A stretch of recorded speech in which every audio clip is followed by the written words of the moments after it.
I woke from my coma, and my sister asked, "How are you home already?" I dropped my hospital bag on the porch, confused. "What do you mean?" "They discharged me this morning." She stumbled backward and grabbed the doorframe. That's when my 8-year-old daughter Emily came running. "Mommy!" She froze when she saw me. "Mommy's dead." She turned to my sister Rachel. "You said my mommy was dead." The words hit me like a punch.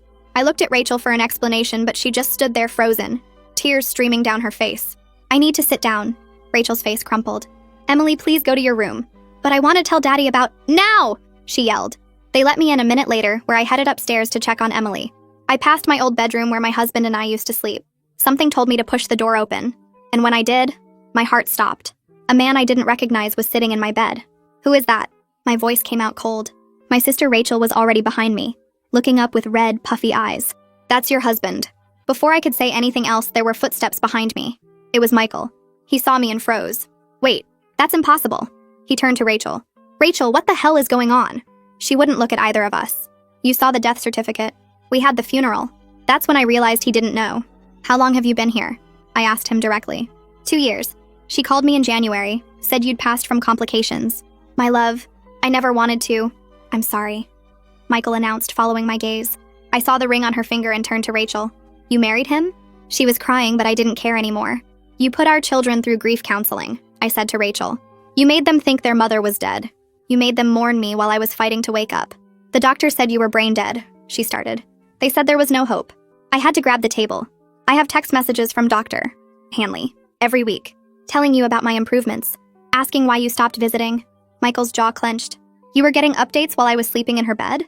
Did you freeze my accounts?" I asked, pulling out my phone. "I tried to get a cab from the hospital and my card was declined. Everything's gone. Savings, checking, even my retirement." Michael stood up fast. "Where's the insurance money?" Rachel went very still. "What insurance money?" "The life insurance. $900,000. You showed me the paperwork. You said it went to pay medical debts." I pulled out my phone and showed him my medical bills. All unpaid. "The hospital forgave the debt," I said flatly. "Charity case, because my next of kin claimed poverty." Rachel was sobbing now. "I was going to fix it. I was going to—" "Going to what?" Michael's voice was sharp. "I watched my roommate die in that coma ward," I continued. "Her family visited every day. Do you know how many times my children visited in 3 years?" Rachel wouldn't answer. 12 times. The nurses kept a log. 12 times in 3 years. "I thought I was helping them move on," Michael said to me. "Every time I tucked them in, every school event, I kept thinking, this is what their mom would want." Rachel tried to stand. "I can explain—" "Explain what?" Michael's voice was sharp. "Explain the gambling? I found the casino receipts, Rachel. Hundreds of thousands." My mother came down the stairs with my son Ben. "Why is everyone yelling?"